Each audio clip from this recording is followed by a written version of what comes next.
That's right. Why am I wearing my Redbird stuff? Because the Redbirds of Illinois State got it done on the road last night. Look, there are 3 great days in a coach's life. Wedding day, birth of a kid, road win. The order depends on how big a win, and that was a big one last night in a rivalry game. Jim Harbaugh going to the NFL. Couple teams have had conversations. And look, Draymond Green, when you apologize over and over and over and over and over again, it loses its meaning. I got college football as well. Don't At Me starts right now.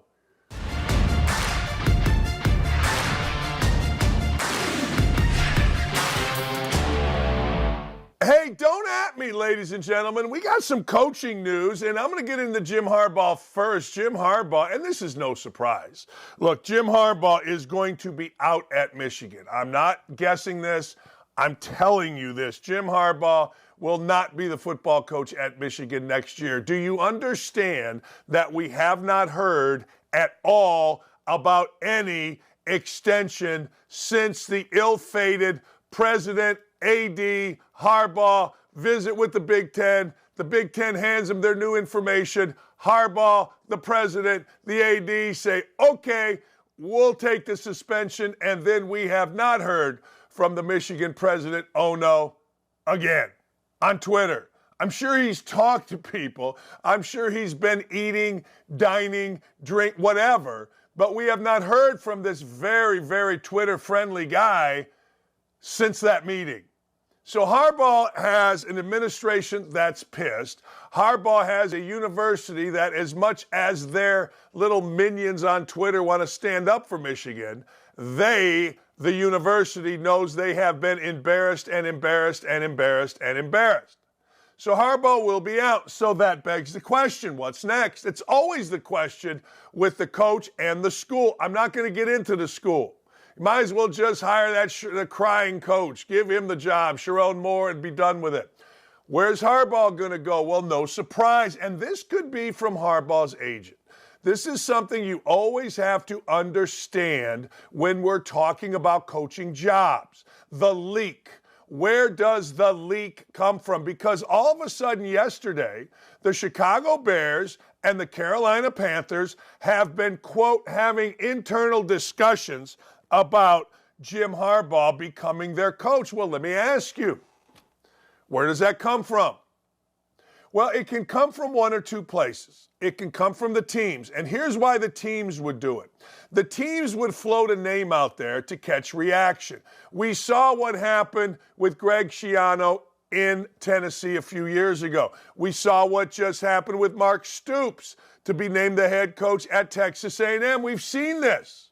So as an organization or a school or a team, you float a name out. You say, we're having internal discussions about Jim Harbaugh, and then you sit back, relax, and follow what comes next. What comes next can be positive. What comes next can be apathetic. What comes next can be immensely negative, like the Stoops stuff, like the Schiano stuff. And that's what's happening here. The other side can be from Harbaugh. Hey, look, President Ono, I know you're pissed, but I'm getting interest. I would love to stay here. We went undefeated, playing in the championship game as a 22-point favorite. College football playoffs last year, probably this year, last 3 years. What are you going to do with me? You're going to give me an extension because I do have options. It's called leverage. And when you have leverage, smart business people use it. They use the leverage. That's what you do with leverage. You don't get leverage often. You know, as an employee, leverage comes very rarely. As a coach, leverage comes with one thing. Wait for it. I'm listening to you. What is it? Yes, it is winning. Harbaugh has won. Now, look, Harbaugh loses this year to Ryan Day in Ohio State. Well, he's no leverage. Harbaugh played in 2020 and loses to Ryan Day during COVID. He had no leverage. He's got leverage now. He's got leverage now. So let's talk about it from the Carolina perspective. Let's talk about it from the Bears perspective. There are only very few coaches out there that are going to be guys that you go, okay, that's a great hire in the NFL. I mean, let's be totally honest. The coach guy thing from college hasn't really worked. So who are we talking about here? Well, you got to talk about Dan Quinn, who has taken a team to the Super Bowl. That team being the Atlanta Falcons, who basically suck and have always sucked, and Jim Harbaugh, both of whom have taken teams to the Super Bowl. Let me ask you, if I were going to say to you a head coaching position job opened up, and you were going to say, and I was going to say to you, okay, in the NFL now, and I was going to say to you, you're a huge fan. You don't care about anything other than your franchise winning. Who are you hiring? Who are you hiring? Who are you hiring that could make this interesting? Are you going to make it a diversity hire? Are you going to make sure you got that old DEI covered? Are you going to make sure that when they look on my sideline, the quote, players look like the coaches? Is that what you're going to do? Oh, I don't know. Maybe you are. Maybe you are. Maybe you aren't. I have no idea. But that's not the question. The question becomes, what are you going to hire? Are you going to hire a guy that's won? 2016, the Atlanta Falcons went to the Super Bowl. Who was the coach? Dan Quinn. And he's been sitting out here. He's been doing all kind of things. He's been working with the Cowboys. So let me give you Dan Quinn. Now, this is how putrid the hiring is in the NFL. Dan Quinn, 8-8, 11-5. All right? Okay. 7-6. What? 11-5, 10-6, 7-9, 7-9, 0-5 got fired. And he's considered a good candidate. He's 43-42. And he's considered a great candidate, actually.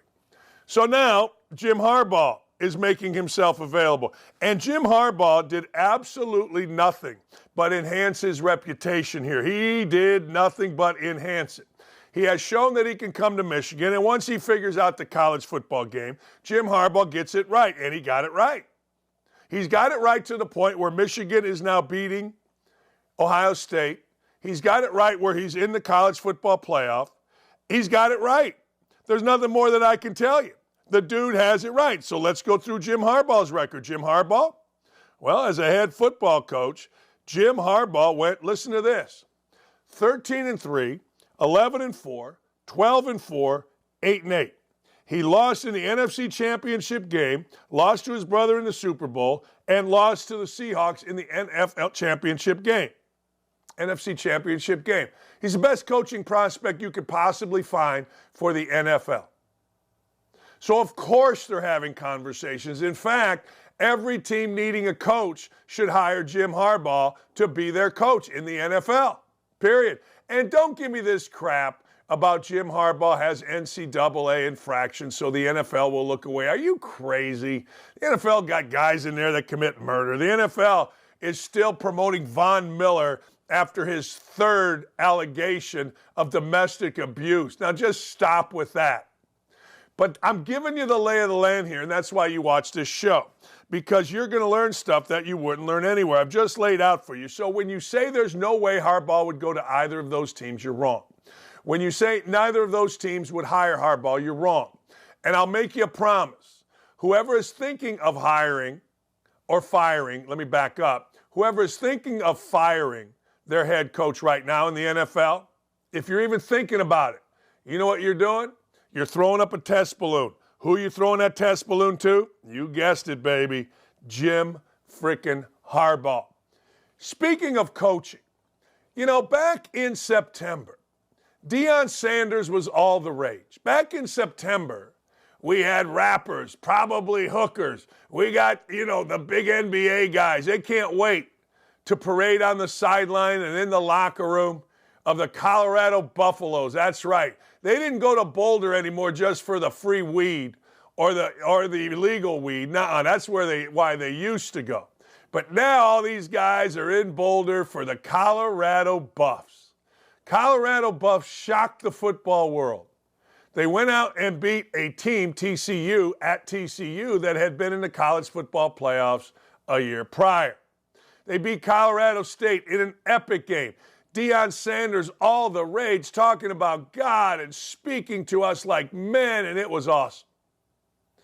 And then reality set in, and they lost 7 of their last 8.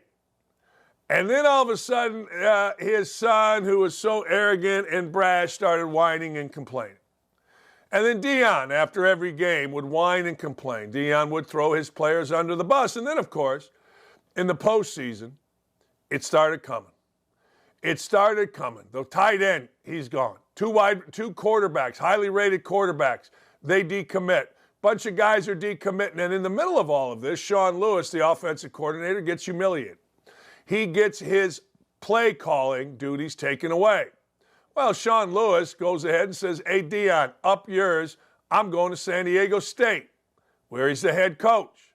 So all of this, and Deion Sanders is the Sportsman of the Year for Sports Illustrated. Now, look, you got to understand a couple things about the way the world actually works. You ain't putting Whitey on the cover of Sports Illustrated right now. We're still in an era where we got to DEI it. We're still in an era where it doesn't matter if you went 4-8, lost 7 of your last 8, and now reports are coming out of his abhorrent treatment of kids, of players. His abhorrent treatment of just kicking kids out. Just saying, look, we used you until the spring game, and then we just kicked you out. All, of course, Deion Sanders, in the name of God. Of course it's in the name of God. Of course it's a bunch of crap. Of course it's false idols and the rest. But Deion Sanders, as Sportsman of the Year, is actually perfect.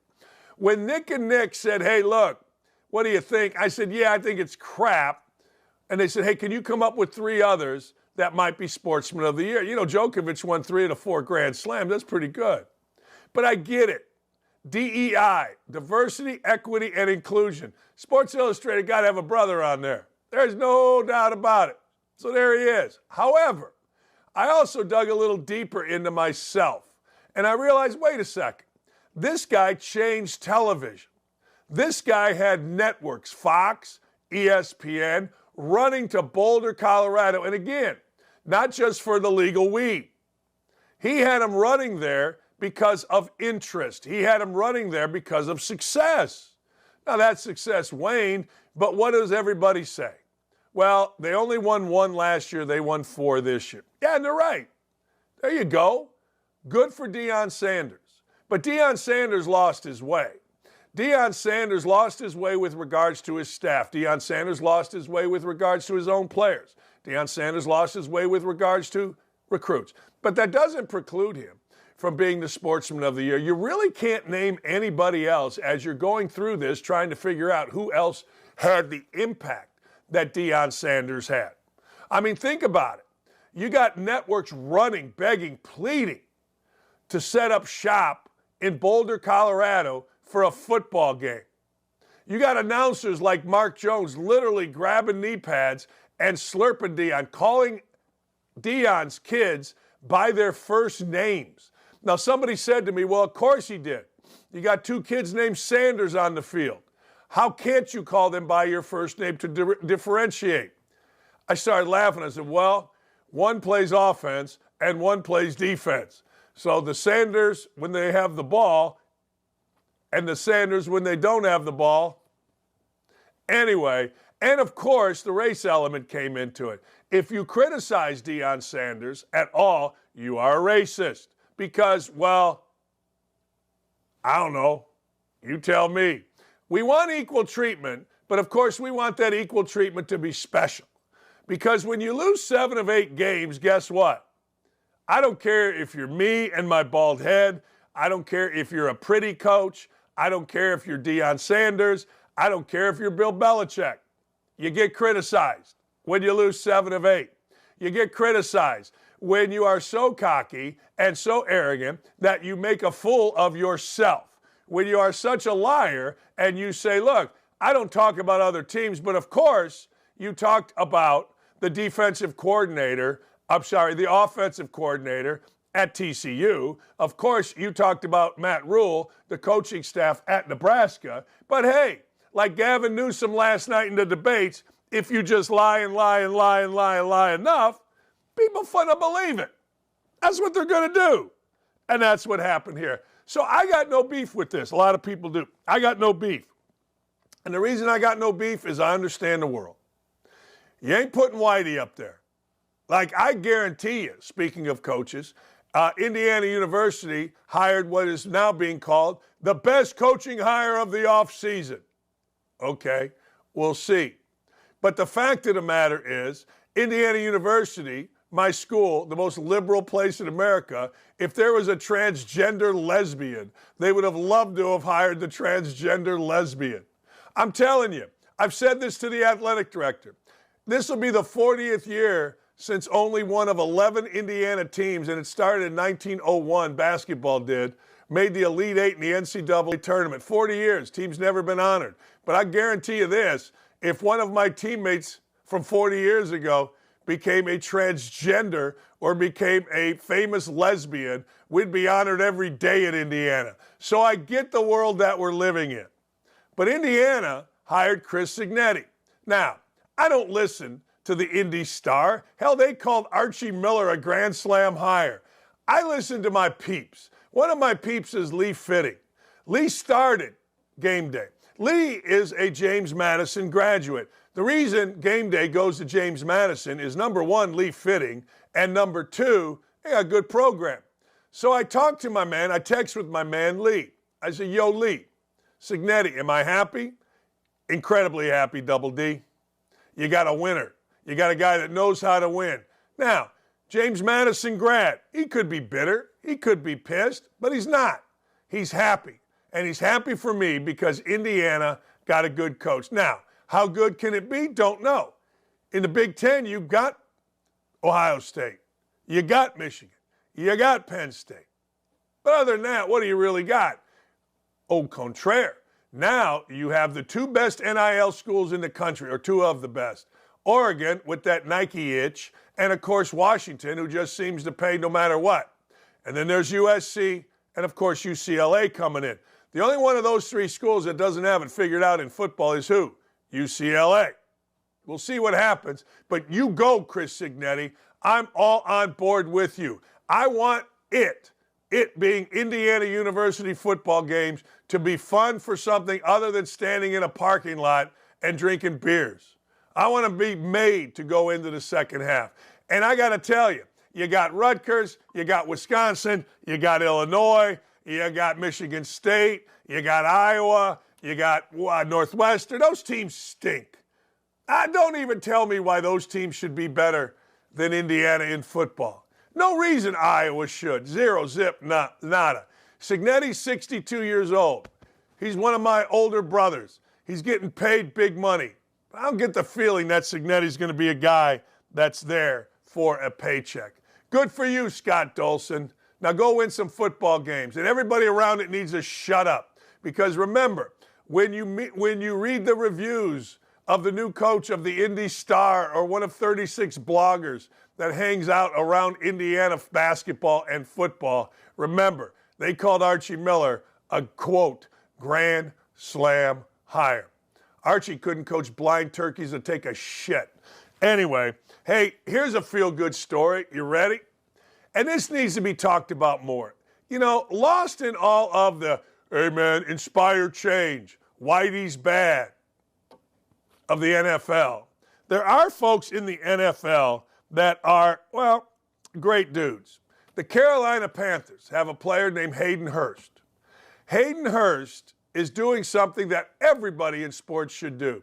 Yeah, I know everybody in sports should try to be a rapper. Yeah, I know, like Von Miller, everyone in sports should get their side piece to not frickin' talk about your indiscretions. Yeah, I know everybody in the NFL as a wide receiver has to act like a damn idiot. I get all that. I do, I swear. But Hayden Hurst, he ain't like that. Hayden Hurst is trying to shed light on veterans with suicide and suicide prevention. That's a good thing. No, it's a really good thing. Suicide's a major issue, and it's only going to get worse. I'm going to tell you right now, this is a separate issue, but lack of parenting. Do whatever you want leads to suicide. People want direction. People want purpose. People want guardrails. People don't want to be left free. They get depressed. They get depressed if you don't have anybody giving you direction. And that's the society of parents that we're living in. Suicide rates among teenagers are at all-time high, and I hate to say this, but they're only going to go higher. I don't know if we're allowed to say that, but that's what's going to happen.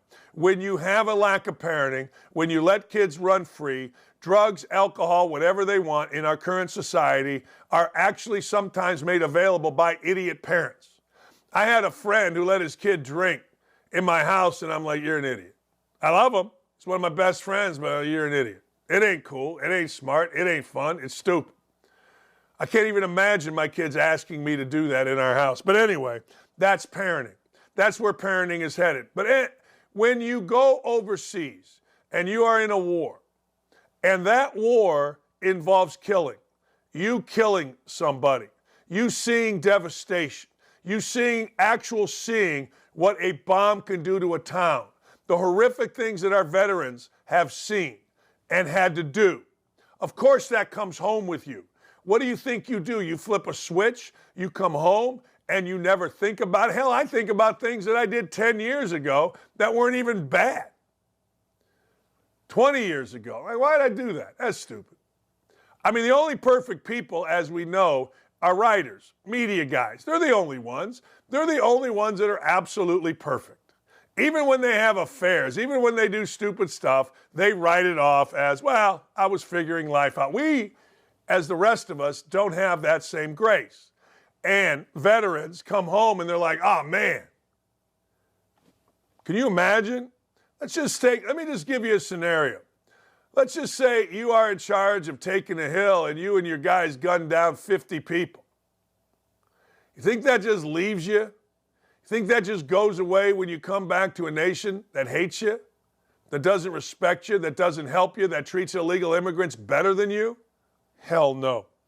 Well, anyway, Hayden Hurst of the Panthers, a tight end, says this: I think, unfortunately, in this country, military stuff kind of gets taken for granted. I've got family members that serve, current friends who are in it. They make the ultimate sacrifice for us, man.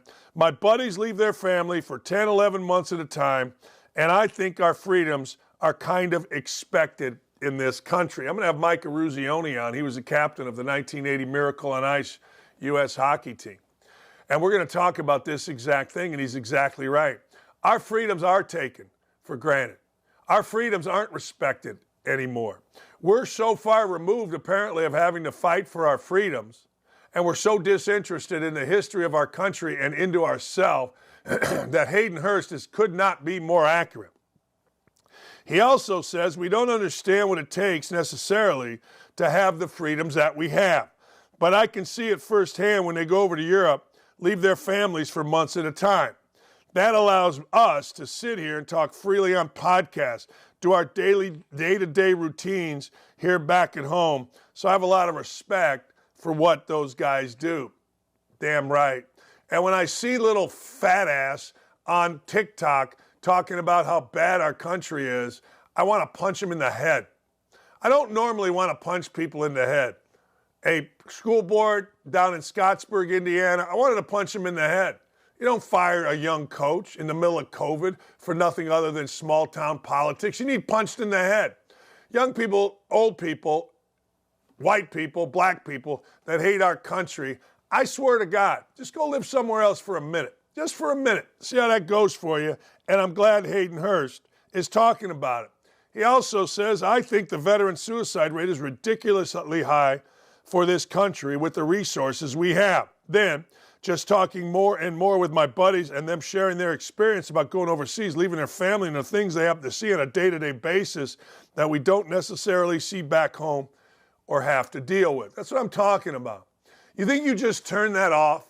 You think you just go, all right, I saw a little kid beheaded. I'm going to let that go when I come home? That guy's shooting at me. And then when I shot back, I killed him. You think you just let that go? I mean, the majority, the vast majority of us were not born as sociopaths. We were not born as Dahmer. We were not born as Gacy or Manson. We weren't born as a guy that walks into a school and shoots people. We were born as decent, God-fearing human beings with a conscience. And that conscience doesn't leave you. So whatever you can do, wherever you can give to help prevent suicide among our veterans or among our young people, please do. One of my son's friends, one of his best friend's older brother, hung himself in a garage. Sad as hell. the devastation. If you're thinking about suicide, there's all kinds of suicide hotlines. Make sure you use them. Totally different subject. But Kenny Smith, you see him on TNT, is absolutely right about Draymond Green. Look, it's like this. This is the thing I don't understand. And I'm going to use Von Miller as an example. Von Miller is all the rage. He comes off as a hero. He's in all kinds of commercials. And he's a dirtbag. You know, you can make the same argument about Shaq. Shaq is all the rage. But did you know Shaq had to have a restraining order placed against him by his ex-wife? It's garbage, this guy Shaq. It's garbage, this guy Von Miller. It's crap. It's total crap. And I don't like it. So this is the third offense that Von Miller has. So what happens? I'm sure Von Miller has apologized profusely. I'm sure that Von Miller's girlfriend, pregnant, everybody's got a baby mama. Like Dak Prescott's, everybody got a baby mama.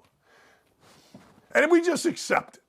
Anyway, I'm going to go another way. So his pregnant girlfriend, his pregnant longtime girlfriend, his baby mama, which is like some status symbol among freaking idiots. But anyway, his baby mama got choked. His baby mama somehow, I don't know who called the police. She's saying nothing to see here. Police came. Von Miller arrested. Felony charges. Third time he's been involved in an incident like this. I'm guessing the majority of us here and on my YouTube chat have never been involved in this, but this idiot has been involved 3 times. I'm sure Von Miller has apologized and apologized and apologized. Well, it's not domestic battery, although it was felonious assault. Draymond Green is the same thing. Draymond Green is completely out of his mind. Draymond Green has become a caricature of himself. Draymond Green is no longer any fun to watch. Draymond Green's an idiot. He's become an idiot. He's become something that the NBA's like, this idiot. I guarantee you, I know you're not supposed to say idiot about an African-American basketball player because it's racist or whatever, but he's an idiot. Anybody that punches a teammate like that, anybody that continually gets technicals thrown out, anybody that cannot control himself even a little bit, makes a spectacle of himself, is an idiot. At first it was fun, it was interesting. And now it's just idiotic. And Kenny Smith has had enough. And Kenny Smith is not wrong. And I use Von Miller because it's the same thing. We all love Draymond individually, but we're at a point where if you're apologizing consistently, then you're actually in the wrong. There are no more apologies. This is the third apology in the last 6 months. I hurt the team. I hurt the team. This is the third time that we've heard, I apologize to the team. He's an idiot. Completely out of control, playing for an enabler in Steve Kerr, who's totally afraid to do anything with this clown. Media members are afraid to do anything with this clown. Why? Because he fires back. Because he'll get on his mic, somehow he has gotten himself as a media guy that we listen to with his 5th grade education, and we sit there and we go, oh yeah, okay. I mean, just listen once in a while to Draymond Green. I've had enough. There are very smart people, and I've said this many, many times. There are very, very smart people in professional basketball, in professional football in particular, in baseball. But there's also idiots. And Draymond Green is 1,000% one of the idiots. I want you to think about this. How many times does a battered woman go back to the guy? How many times does a batterer apologize? Same thing with this guy. How many times does this guy act like an idiot and then apologize? And the team takes him back. And Kerr may make some little comment, well, we can't have Draymond doing that. Okay, Steve. Okay, and then everybody's going to remind us of the tragedies in Steve Kerr's life so he's able to say anything he wants. Well, if Steve Kerr had any nuts to him, he would tell Draymond Green, we're done. It's over. You're hurting the team. You admit you're hurting the team. This is about the team. And you're going to sit. You can whine, you can bitch, you can big mouth it, you can make it all about yourself, but you're going to sit. And if we lose, we lose. But I'm at least going to have enough ass to me that we're going to do this. Here's also what Smith says. Too good a player, too seasoned a player to keep apologizing. Now, this is where he's right. At 22, 23, 24 years old, you can keep apologizing. But at this stage of his career, you should be out of the apology stages. Boy, is that right. He keeps crossing the line. He's too good for the team. He's too valuable. He puts people in their correct positions, and he does. He is valuable. He is a good player. Probably the best non-scoring player in the NBA. He defends. He's aggressive. He'll guard anybody. He's an enthusiastic player. He's an unselfish player. He understands basketball at a level that very few do. But he's an idiot.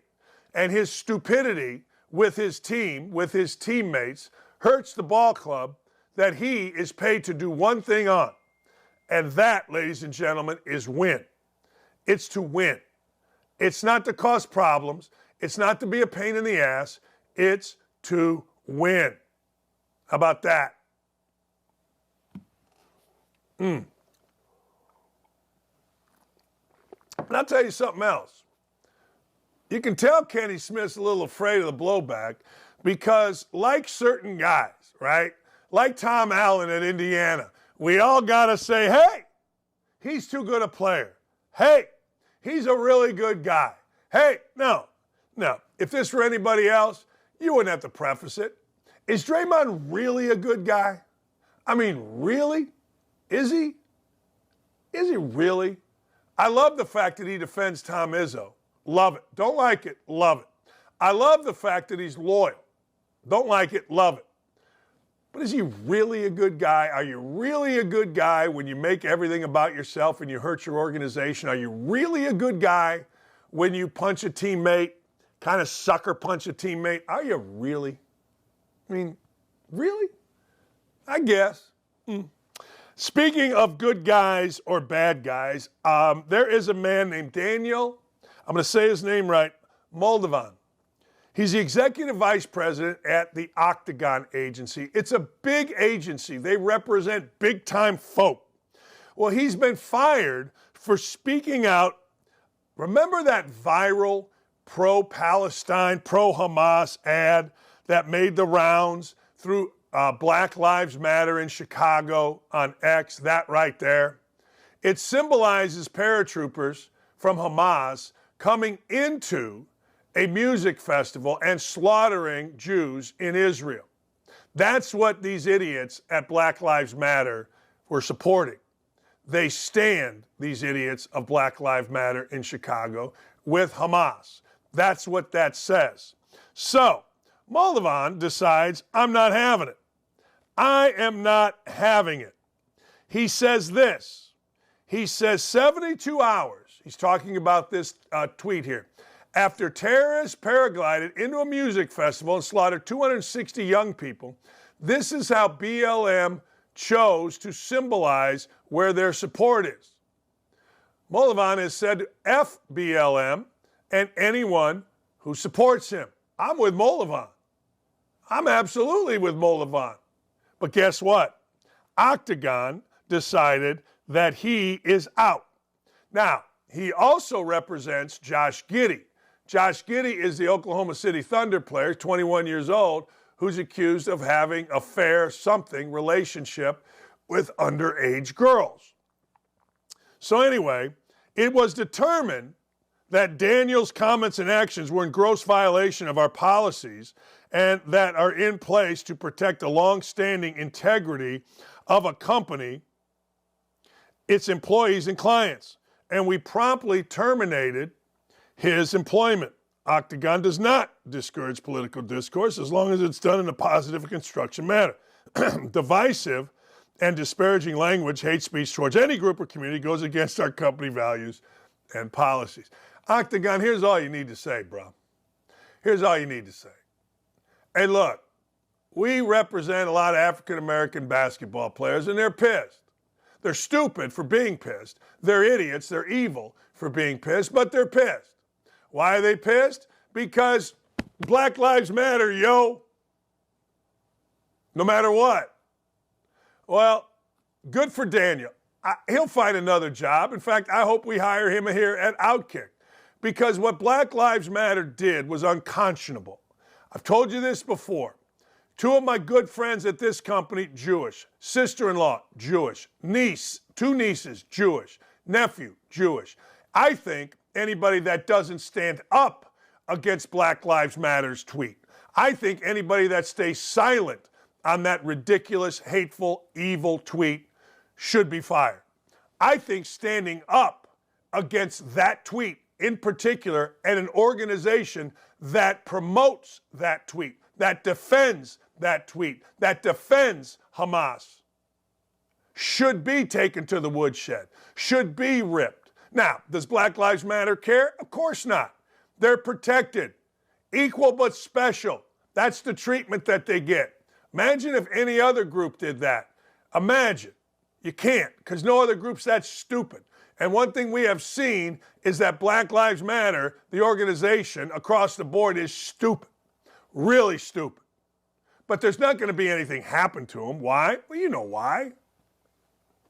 Equal but special. I hope that they, OutKick, ESPN, Daniel dodged a bullet. Daniel dodged a bullet by getting out of a company that's evil, by getting out of a company that has no respect for Jewish people. If you're fine, I get what they're saying. I get the corporate bullshit that's in their statement. I totally get it. I totally understand it. We are going to be positive. Really? All right. Well, why can't? I assume Daniel's Jewish. I think. Anyway, I don't care if I'm not Jewish. I'm Serbian, Polish, half and half. But I got family that is, and I know how wonderful Jewish folks are. Belonged to a Jewish country club basically my adult life once I got settled in here in Indianapolis. Love the Jewish people. Love the Serbian people. Love the black people. Hate idiots. Hate. Can't stand it. And that was hate. What Black Lives Matter supported there was the largest execution of Jews since the Holocaust. I'm going to say that again. What Black Lives Matter there supported was the largest execution of Jews since the Holocaust, and per capita, a bigger slaughter than 9/11 here in the United States. Just chew on that for a second. And you're telling me a guy is going to get fired for denouncing that? For denouncing not only the slaughter, but national organizations that promote, enhance, and support that slaughter? Something's wrong in this world. Something's dead wrong. We need to move past trying to go DEI. We need to move past trying to pander and get into common sense. Octagon, you suck. Your entire organization should have been on the alert. Your entire organization should have been fighting and demanding and denouncing that tweet by that organization. Instead, you decide the one guy that decides to do that, the one guy with the sack to do that, you fire him. Octagon, you're chicken shit. We'll be right back.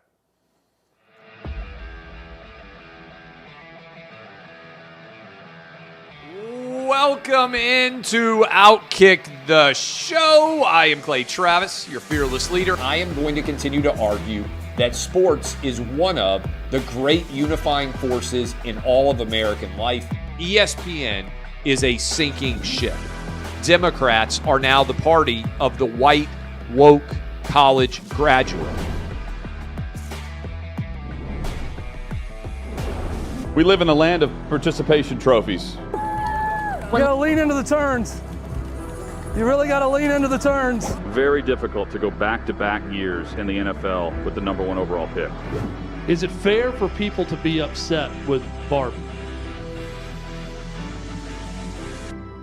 I've been out of LA long enough to have forgotten that libs, no matter how ridiculous the scenario, are gonna live. What have you seen firsthand of how this has affected you in the plant and your fellow employees? Under Joe Biden, the Taliban has retaken Afghanistan. Putin has invaded Ukraine. So if there was ever a time for freaking aliens to inhabit and conquer Earth, now would be that time.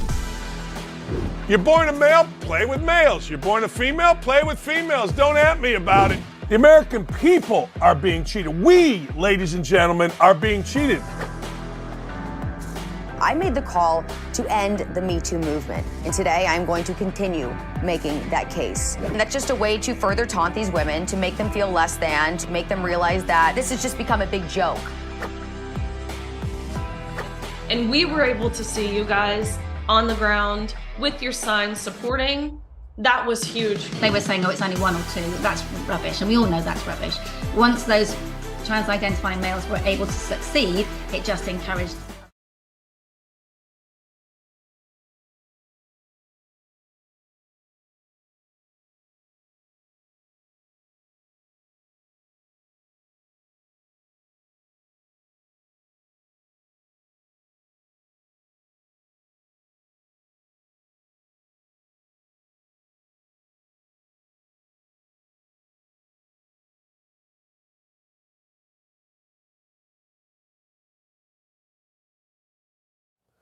You know, 1980 seems like a long time ago for some of you. It seems like yesterday when my buddies and I, high school juniors, we were in Mike Holcomb's basement screaming and yelling as the Miracle on Ice was transpiring as the United States hockey team in Lake Placid beat the Russians, the hated Russians. And it seems like 10 minutes ago we got out in the streets and we started celebrating like crazy people. The captain of that team, Mike Eruzione, joins me. Mike, I coached for a long time, and I've always said this, and I played for Bobby Knight, legendary coach who just passed, but he was great. He was great, Mike, at this. He was great at making you understand how to handle success. Like Indiana, you win a game, and it's such a basketball school, everybody's kissing your ass. People don't realize that that wasn't the gold medal game. You had to win another game to win the damn gold medal. So you guys had to handle an incredible success to get ready for a couple days later to play the gold medal game. How was that? How was Herb Brooks with that? Well, it's pretty interesting. After we beat the Soviets, Herb never even said congratulations, great game, great win. He just let us enjoy the moment. So we obviously have a nice, fun night Friday night. And we go to the rink Saturday morning for practice. And we're all sky high. We're signing pictures. We're signing, hockey sticks. And Herb comes in and just flips out and proceeded to put us through one of the hardest skates we had all year. And I'm like, why is he so pissed off? We just beat the Soviets. And he did what he had to do to get that energy and excitement out of us and bring us right back down to earth. And I said to him, years later, I said, Herb, we were ready to play Finland. You didn't have to skate us that hard on Saturday, the day before the game. But that was his mindset. He had, he was a brilliant coach. He was a great motivator. And he felt that we needed to just get knocked down a peg and, get back to reality about another game to play. But like I said to him, after we beat Finland, if there was another game to play, the type of players I played with, we were ready to play another game. As you got older, and as a player, you always think you're ready for the next game, right? You always think, like, we're ready. But as you got older, did you come to understand why he did that? Oh, no question. And especially because of our age. We were the youngest Olympic team, obviously, in the tournament. And at that point, the youngest Olympic team we'd ever put on the ice before. Our average age was only, I think, 22, 21 and a half years old. Yeah. It's funny. We would my 80 team that I played on would probably be the youngest team in college hockey today. So I think because of our youth and because of we were giddy and having fun, I think, Herb made us very aware that this thing's not over. And, that's the way he handled it. And we were ready. We understood it, but we were a little pissed off too at the same time. Yeah, I don't know. I get it. I coached basketball at Bowling Green, and you had Morrow and Wells, a couple guys from Bowling Green. So I always tell people, man, I met those guys once, and there's just something about guys that win big. There's just a character about them, a toughness that you can feel when you met them. And I felt that way when I met Ken Morrow. Like, man, I can see why he was a part. And I've had you on a different show once, and I got off of it, and I go, I can see why these guys did what they did, man. You can just tell with guys. Well, we had a great belief in ourselves and in each other. Having coached and being, especially playing for Coach Knight, what you want to do is surround yourself with people whose goals and objectives are the same as yours. And that was our locker room. Guys, we wanted to be the best. We wanted to be successful. All of us came from successful programs: Wisconsin, Bowling Green, obviously Minnesota, Boston University, Minnesota Duluth, North Dakota. Guys that were used to winning and winning championships.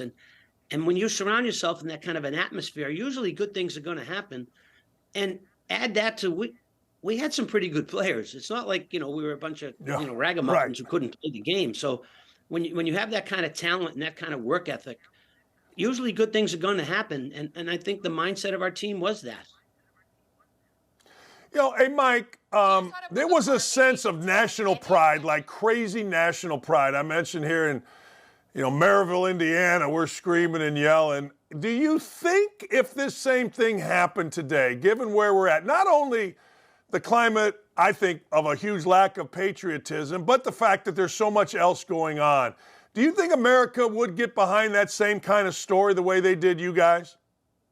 I'd like to think we would. I've said this many, many times. Other than representing your country in the military, the greatest thing you can do is put a USA jersey on and represent your country in a sporting event, whatever sporting event that might be. And I think we take great pride in watching our athletes compete, representing the country. I think the only thing that could, that's very different, you go back to 1979 and 1980, it was the Soviet Union and the enemy. I don't know, now maybe if we had a soccer game against Iran or something, it might mean something more from the political kind of climate, although that was never our intention in 1980. It wasn't about politics. It was about winning a tournament. So I think that the setup with us then was, yes, we were in a difficult time in our country, similar as we're dealing with today, maybe not as bad as we're dealing with today. And the country was looking for something to feel good about. They were tired of all the negativism, the inflation, the hostages, Afghanistan. And we as a country were looking for something, and all of a sudden we come along. And I've said this before. I remember Jim Lampley said it later after the Olympics. It was a time when the United States and Americans were proud to wave a flag, where prior to that we weren't sure.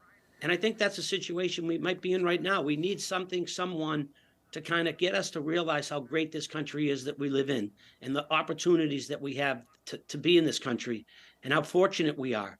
And sometimes it takes some event, maybe it's a sporting event, maybe it's a political event. I don't know. I'm not a politic guy. But in 1980, it was us. And I'm hoping that there's something out there that can kind of just opens people's eyes to, embrace this country and don't, get pissed off at it. Yeah, do you see anybody? Well, let's talk about, you said an individual. Who? Like, is there anybody that you look out and you say, okay, that guy could do this, or that group could do this? Because we're talking about, and even where you live, I mean, damn. Wellesley High School, you tweeted this out, canceled USA theme Spirit Week. I mean, what the hell is this?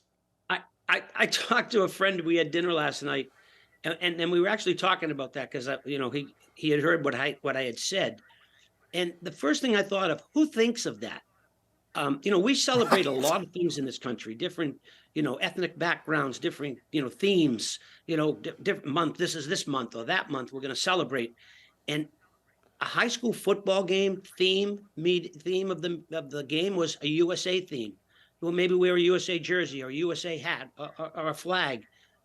Who thinks of not doing it, not allowing it, canceling it? Because apparently what I read was they didn't want to politicize a USA theme event.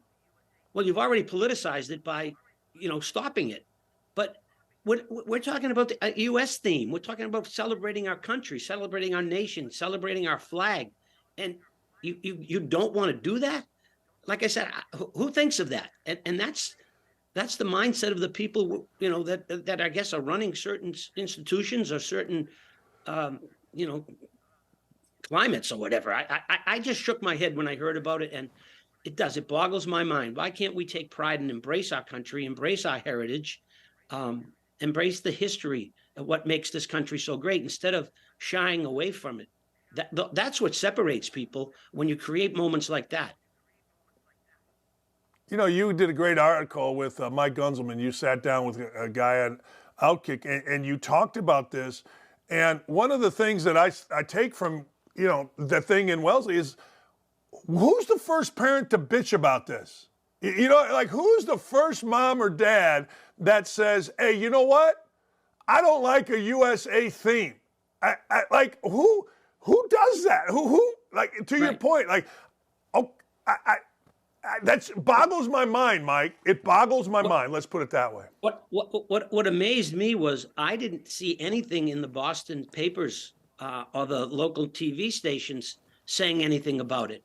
So I was surprised by that nobody, kind of bitched and complained. Now, I don't live in Wellesley. I'd be curious. I can't afford to live in Wellesley, but I'm curious, what kind of community response was. What are the people in the community thinking?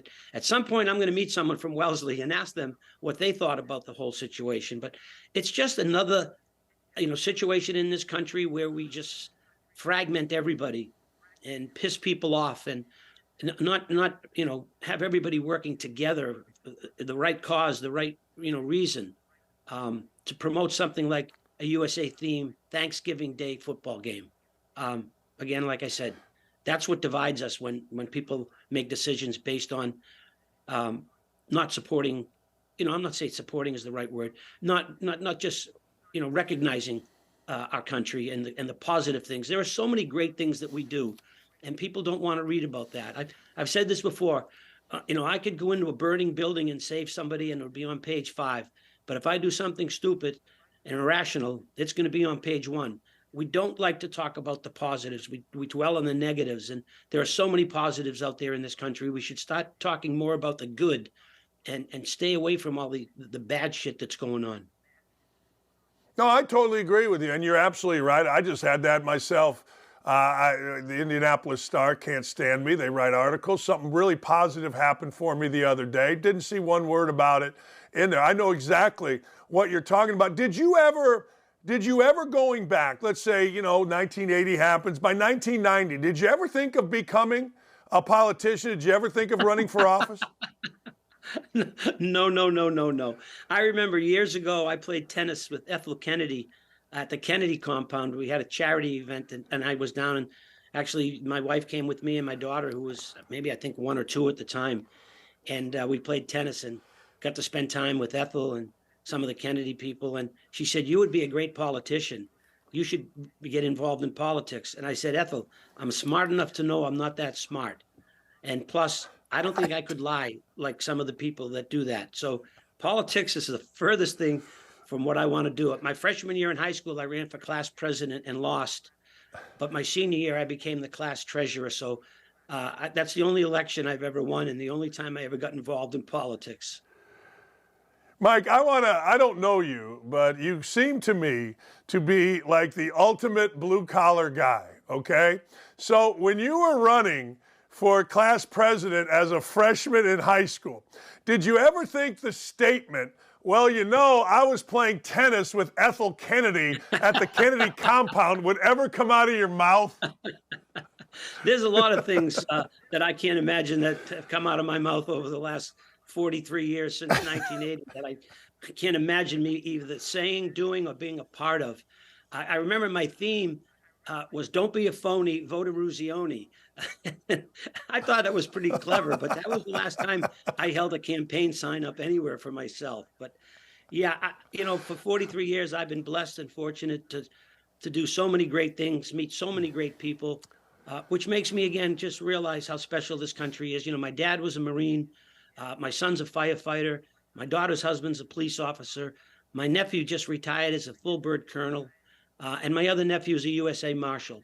So I understand, what this country's all about and how fortunate we are and the service that so many people give to make it so great. And I appreciate that and I cherish that. My dad worked 3 jobs when I was growing up, and we understood about hard work and opportunities and what this country can give someone. And look at it's given me. So I guess that's why I get a little more pissed off than other people when I see people not respecting our flag or our country and how important it is for us to rally people around such a great nation that we live in. Your analogy, and I've said this many, many times, I was a kid in the Carter administration, and you're absolutely right. You know, the Ayatollah was hanging hostages. I mean, it was a bad deal. Do you see us with the lack of patriotism? Do you ever see, or how quickly do you see this going back to where we were? Is there okay, so but many people say, well, you got to put Trump in there because he'll get us back to where we were. I don't know whether that's true or not. What do you see 5-10 years from now? I hope we have somebody that can be able to lead this country and bring everybody together. I don't know who that is. It could be President Trump. It could be President Biden. I mean, I don't know who the leaders are that are out there in the future. So, you know, you just got to hope that the people in this country can just kind of find a way to come together, whether you like the president or don't like the president. You know, I've been in situations that, you know, especially with President Trump and our 80 Olympic team, people, you know, were all over us for an event that we were a part of without knowing the whole story and what the event was all about. But people don't respect the office of the presidency. And that's what, you know, to me, whether you voted for Trump or whether you voted for Biden or didn't, respect the office of the presidency. He's in charge, and we have to respect that. Yeah, we disagree with a lot of things that they do and say, but still, let's not lose the value of respect. And I think that's another thing that we've lost in this country. People just don't respect other people for whatever reason that might be. If you like Trump and I don't, that's okay. I respect your opinion and respect what you feel. But, you know, don't just make it you're an ass because you think this and I think that. And again, that's just people not being able to communicate and people not being able to respect each other. And that's a problem. My guy always say there's 350 million people in the United States. We're going to have different opinions, right? We're just gonna, right? And you're going to have to get along with somebody that has a different opinion. I want to go back to something. So you guys, because you went to a, whatever it was, fundraiser, whatever, for Donald Trump, you caught hell for that? Oh, the hate mail I got, the letters I got in the mail, the phone calls, the messages left on my answering machine at Boston University where I work was, what did we do wrong? You know, we weren't there, you know, we didn't say vote for President Trump. We were there because the Vegas Knights honored our Olympic team 40-year celebration. The only team in hockey that brought us in. And we went to the Vegas Knights game. We signed autographs. We got introduced before the game. We dropped the ceremonial first puck. It was an unbelievable first-class event. And I've known President Trump a long time because he used to play in our celebrity golf tour. And he found out we were there. And his office called me and said, look, would the guys like to go and meet the president for a meet and greet? There were only about 14 guys in the team there at the time. And I said, guys, this is what we can do. Who wants to go? And I think 10 guys said, yeah, 11 guys, yeah, that'd be great. And their wives came and we took a photo with the president. We chatted and talked and we were ready to leave. And then his office said, would you guys like to come up on the stage? The president would like to introduce you. So I said, guys, what do you want to do? He says, that's fine. We'll go out there. So he introduced me first. Well, let me clarify. When we were walking out, they gave us the hat that Make America Great. And, you know, he put the hat on and went out there. And I remember exactly to this day, 100% what I said. I said, I want to thank the people of Las Vegas for honoring our team. I want to thank the Las Vegas Knights for honoring us. It was a first-class event. The people of Las Vegas are first class, and so are the Vegas Knights. Thank you very much for having us. And we left. Now I find out later, and again, this is the ignorance of me not being a political guy. I thought the hat meant Make America Great. And apparently it means more than that for other people. And the people who the hat means something different for just absolutely lit into me and my teammates. You know, I remember one guy sent me a text that said in 1980, you guys beat the Soviets and the Soviets beat you guys today. And I'm thinking, what does that mean? Then the two best ones, I don't know how much time we have, but one guy sent me my book back. I wrote a book and he said, I can't believe I even read this. You're an embarrassment and your teammates. And I thought to myself, at least he bought the book. And then the second thing was somebody sent back a DVD of the movie Miracle. And it said, the letter said, I can't believe I've watched this and now my children have watched this. And the next letter I opened was somebody looking for an autograph item for a charity. So I got the DVD and I signed it and put it in the mailbox and sent it to the people for a charity auction item. So it was just crazy for my teammates and I to have to deal with something like that, because our intention was not a political intention. It was out of respect to the office of the presidency that he invited us to be a part of the rally or whatever it was. But we weren't holding signs up. We weren't promoting anything other than respecting a request by the president of the United States. And then, the media lit into us. And then I came out and made a statement. I said, maybe we shouldn't have wore the red hats. And once I found out, what these hats mean. But what bothered me was it said the U.S. Olympic 1980 team, and it wasn't the 80 team. It was only a handful of us. So I had to protect my teammates who weren't there. And I made a statement saying maybe we shouldn't have wore the hats, after finding out that I guess the hats aren't what I thought they were, which was Make America Great. So again, maybe, my ignorance to politics, but my respect of the presidency. And if Joe Biden asked our team, and I'd met Joe Biden before, we were in Vancouver at the Winter Olympics, and he was the vice president, and had a good time with Joe and his wife and his family. But again, he's the president. Whether you agree or disagree, you still respect that office. And that's kind of the way I was brought up and taught. We didn't know we were going to take the abuse that we took, and that wasn't our intention. Our intention was respecting the office of the presidency, but other people don't see it that way. And that's kind of sad. It is very sad. It is very, very sad. Mike, I appreciate your time, man. I appreciate you speaking out. And thanks, man. It's an honor talking to you. Well, thank you very much, and have a great holiday season. You too. That's the great Mike Eruzione. Anybody that remembers, I remember it like it was yesterday, man. I do. I remember it like running around, USA, because Mike and his team got her done. All right, when we come back, we got a ton. Hey, the great Benetti. The great Benetti was going to join us, but he got food poisoning. He's calling a game tonight, Oregon and Washington. I got a text from the great Benetti saying, hey, it was like at 3 in the morning. Like, hey, I got food poisoning, man. I am struggling. We'll talk about Newsom and DeSantis. I would love to hear from you. So go to the YouTube chat right now, youtube.com. Go to the OutKick channel. You will see us. Hey, Maverick Carter did something every guy. You know who Maverick Carter is? LeBron James's guy. He did something every guy's doing, and he's catching hell for it. I'll be right back. We know how we view Harbaugh right now. I think the general consensus is he absolutely knew what was going on. Everyone other than Michigan people, how they view it. Yeah, but there are still like former players that didn't play at Michigan. They're just like, this is way overblown, right? But they would also lean towards the idea that he definitely knew what was going on.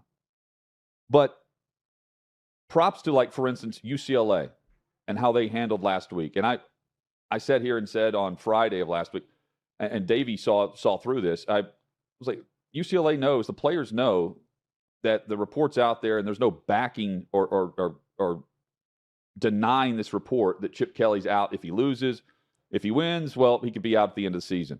I don't know mentally how I would react to that if I'm a UCLA football player, for instance.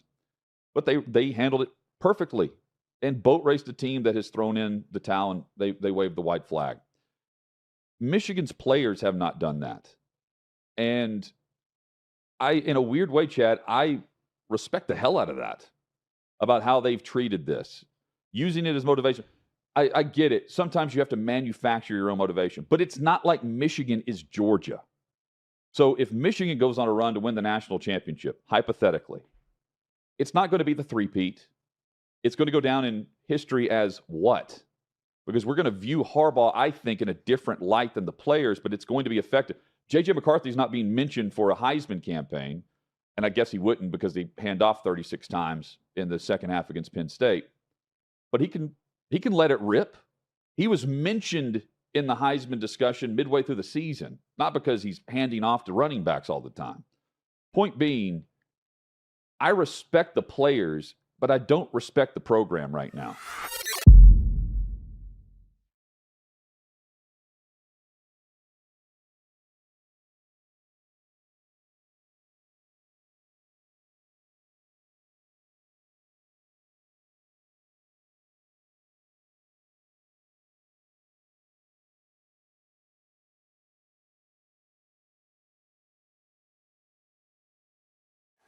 You know, I love debates, and I respect the fact that DeSantis and Newsom had a one-on-one debate yesterday, and depending who you look at, like I basically follow mostly conservative websites or Twitter sites, X sites, whatever the hell it's called.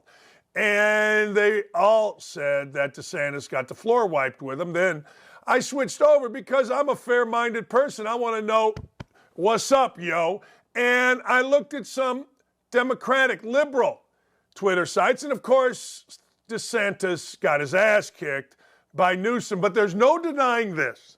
There's absolutely 1,000% no denying that this, ladies and gentlemen, by DeSantis was awesome. Here's what happened last night. So I was talking to a fella who had made the move from California to Florida, and he was telling me that Florida is much better governed, safer, better budget, lower taxes, all this stuff, and he's really happy with the quality of life. And then he paused and he said, by the way, I'm Gavin Newsom's father-in-law. So we do count Gavin's in-laws as some of the people that have fled California and come to the state of Florida. And why are we getting people to come? We have a 50-year low in the crime rate. You don't see in the last 10 years, we've had a 45% decline in homelessness. California's had a 45% increase in homelessness. We back the blue. I was walking the streets of San Francisco a couple months ago, and I had some of the cops in San Francisco do a beeline to come over to me, and I didn't know what they were going to say. And they're like, we want to thank you for standing for law enforcement because we don't get that support in the state of California. So people understand quality of life matters. They understand that Florida's doing it right. And I can tell you the numbers speak for themselves. We have way more people moving to this state than leaving. Gavin can't say the opposite. More people are leaving California than are moving into California. You know, the other part that was great was that DeSantis got out a map of where people, human beings, have been taking dumps in and around San Francisco. Now, Newsom, depending who you listen to, just got up there and lied and lied and lied and lied and lied and lied and lied. And there's something about Newsom and his Harvey Weinstein screwing wife that I just don't like. Now, that's a cheap shot at Harvey Weinstein saying that he would lower himself to screw Gavin Newsom's wife. But hey, it's a shot that I'm willing to take. It's not a shot at Gavin Newsom's wife. She is what most in Hollywood are, a person that wants to get ahead by any means necessary. And then, of course, after the fact, you're going to become a victim. But long story short, when I look at Gavin Newsom, I go, man, holy cow. Is this guy a typical, ridiculous-looking politician? He just is. And a lot of people think that Gavin Newsom got the floor wiped with him. A lot of people in polling say Gavin Newsom got the floor wiped with him. But it's easy to do when you've got facts on your side. People are fleeing California, even though California is a land of golden opportunity. Taxes are insane in California. It is incredible, the crime, the frickin' garbage on the streets, the homelessness. And this guy decided, well, when the head of a communist regime, a murderous head of a communist regime from China, comes in, we're going to clean it all up, which tells me one thing. In California, they have the capacity to what? Clean it all up. But they don't. Why? Because they don't care about us. They care about Xing Zhao, or whatever the hell the guy's name is, who is a communist dictator in China. We'll probably get thrown off YouTube for me saying that, but I don't know what to tell you. All right, people are making a big deal about this, and I'm not happy about it. Maverick Carter was a guy that came up a year or so older than LeBron James. Maverick Carter was a good basketball player. Coached against him when he was a player at Western Michigan. Maverick Carter is a very wealthy, very smart entrepreneur. He and LeBron James are true business partners. Okay. So Maverick Carter, now this is a big deal. Maverick Carter admitted to illegally gambling on NBA games with an illegal bookmaker. He admitted this to feds 3 years ago. Who cares? No, seriously, who cares? Why would anybody care? Why does anybody give a rat's ass about this other than the name Maverick Carter? You say Maverick Carter, LeBron James, you're going to get people to read your story. Well, maybe not read your story, but certainly read the headline, which brings them to you, whether it's on X, whether it's on your website, doesn't matter. You're getting views. Who gives a rat's? Look, I remember when my father, when I was like 10 years old, would bring home parlay cards. If you don't know what parlay cards are, these cardboard cards had every game on it with the spread. You made your picks, you tore off the bottom, you brought it back to the bar. If you won, they paid you off. Who gives a rat's? Well, you know, Dan, gambling addiction's a real problem. Good. I get it. Not good, but I get it. Okay. Gambling addiction's a real problem. If you're addicted, seek help. 1-800-GAMBLER. But Maverick Carter, if he's got a problem, that's on him. The dude's worth zillions. The dude wants a bet, 5,000 to 10,000 a bet. Good for Maverick Carter. He's got a lot of scratch. Who cares? The Indy Star did this about a year ago or 2 years ago with a basketball player that was a national champion at Indiana. So-and-so illegally gambled. Who cares? I don't care. When I say I don't care, I can't tell you how little I care. I want to defend Maverick Carter. Somebody says, well, you obviously care because you're talking about it on your show. I'm doing it so I can show the absurdity of it. Well, gambling's legal. Yeah, it wasn't then. All right, it wasn't then. Raise your hand if you haven't bet with an illegal bookmaker. I'm not raising my hand. I was doing it when I was 10. Never even looked at spreads when I was a player or a coach. But as soon as I got done, well, not as soon as, a couple years later at Thanksgiving, my dad, my brother, and I found an offshore place that was recommended to me on my radio show. What do I care? Stop it. Jesus. Here's another thing I don't care about. Maybe you do, maybe you don't. I don't know. But there is a report on On3, which is apparently is a popular college sports site on X. I'm assuming they have a website. They're saying this. On3 reports the NCAA has discovered that the University of North Carolina has illegally used their NIL money in an attempt to get quarterback Drake May to return for his junior year at North Carolina. Doesn't say what they did, but let me ask you a question. What could possibly be illegal in this day and age? I mean, what could possibly? The coach at IU, hey, give me another $100,000 for Jalen Hood-Schifino so that he could quit in the second round or actually the first round. I don't even know what round of the NCAA tournament. That's what they do. Matt Rule, the Nebraska coach, just came out and said, look, to get a good quarterback, you got to spend $1 million to $1.5 million. DJ Ungale is a Beaver forever. DJ Ungale, the guy with an idiot of a father, Big Dave, DJ Ungale was supposed to save the world at Clemson. He got benched. DJ Ungale went to Oregon State, resurrected his career, didn't win anything, and now DJ Ungale is back on the market. Well, guess what he's doing? He's fielding offers. $1.5 million probably turned into about $3 million from some idiotic coach. It's just the way it is. I'm just saying, there is nothing about DJ Ungale leaving Oregon State that doesn't scream, pay me to come play. Now, maybe the rules are different when you're at a school. And you know what? I don't even care. Somebody might say, well, Dan, educate us on the rules. No, you don't understand. I don't care because there are no rules. If you're going to go name, image, and likeness without guardrails, coaches are going to do what they've always done. They're going to go outside. They're going to figure it out. That's why I keep telling you. Billis, who I love, and all of the guys say the NCAA rulebook is too thick. You know why?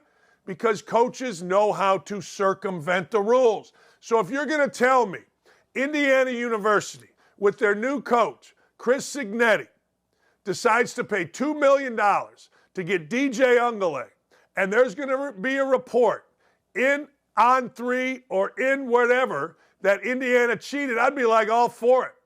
And I'm the staunchest guy against cheating. But I know reality. And in reality, there is no NCAA violation with the NIL. There is none. Zero. Now, they might be mad at Whitey. They might be mad at the white quarterback getting the money. They might be mad at Mac Brown. They might be mad at North Carolina. They might say North Carolina skated on the academic scandal, which they didn't skate on the academic scandal. They did exactly what every school in the country would do. By the way, I can get into that at a later time. So there's all kind of reasons that this is out there, but it ain't about cheating by paying the quarterback money. It ain't. Not even a little. And I get a kick out of it. I do. I get a big time kick out of it. Cheating my ass. The only way you're cheating is if you're not participating in it. And North Carolina apparently is participating in it to keep a stud quarterback. That's a legacy. Remember his brother Luke May was the most valuable player of the East Regional when North Carolina went to the championship game? His dad was a really good quarterback at North Carolina. It's an athletic family. They should pay. And you know what? Drake May, his mom, his dad, his brother, they should hold up North Carolina for more money. Screw them. Not screw them. I talked about this earlier. Von Miller's a dirtbag. Shocking, because Von Miller wears glasses. Von Miller wears glasses, and Von Miller speaks. And Von Miller speaks articulately and is in commercials, and you see him show up on pregame and postgame shows, and everybody kisses Von Miller's ass. Well, Von Miller has been accused of assaulting his baby mama. Baby mamas. Everybody's got a baby mama. And baby mamas are celebrated. Yay, Rob, baby mama. Baby mamas are smart. Baby mamas are going to get set up for life doing the thing that they do best, spread their legs. Anyway, frickin' Von Miller. Von Miller's a guy that this is his third accusation of domestic violence. This one has resulted in Von Miller turning himself in. Now, who knows what's true? I mean, damn. If a baby mama says it, does it mean it's really true? If a football, basketball, baseball, hockey player denies it, does it mean it's really true? Oh, hell no. Nobody knows. But I do know this. This is number 3 for old Von Miller. And of course, his team, the Buffalo Bills, who seemingly have a new problem every week. And, well, they're not doing anything but waiting for the investigation. The baby mama who sees checks flying out of her future is saying, well,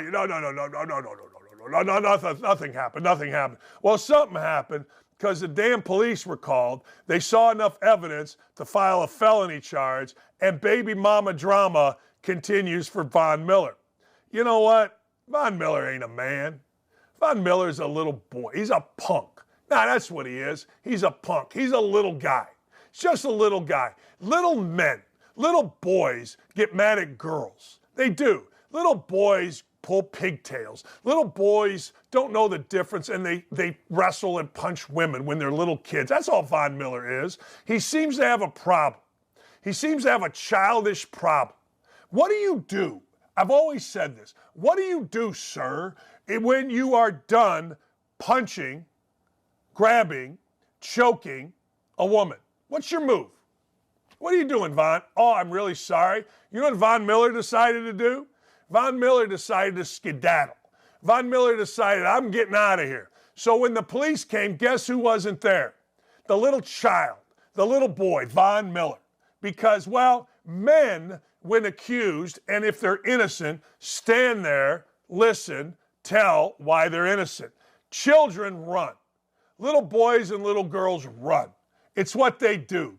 And that's what this punk did. I don't know what's real. I know the girl went to the hospital. I know the police came. And you know police don't want to charge Von Miller. You know they don't want to deal with all of it, whether it's from crazy Bill fan, crazy NFL fan, crazy race fan. You know they don't want to do it. But sometimes you got to do it, period. Von Miller's a child. All you guys that hit women, or guys like Doyle that prey on young women who have just been married, have kids, and they're depressed, and you prey on them. You're just little kids. Freaking idiots, and you piss me off. You do. You piss me off. It's third time with this idiot. You know, it's like Kobe Bryant. Everybody makes Kobe Bryant out to be a hero. Mamba, baby. Yeah, what would Kobe do? Yeah? Tell you what, at some point, that NDA of the girl that he raped is going to expire, and he's going to talk, and all you mommies and daddies that support Kobe Bryant are going to look like the idiots that you are. I hate abuse of women. I got a daughter, I got a stepdaughter, I got a mother who's 87. Sorry, Mom, sorry. I got a wife, a sister, sister-in-law. Freaking hate you idiots that think it's okay, and then you start backpedaling and lie your way out of abuse. I hate you. I don't like you. I hate you. This, ladies and gentlemen, is from our email pile. And what an email pile it is. We got great emails coming. Here's one. This email, Proud American. Dan, why is it that their nature, that liberal propagandaists have it out for destroying kids' lives? At this point, it doesn't come as a shock to me.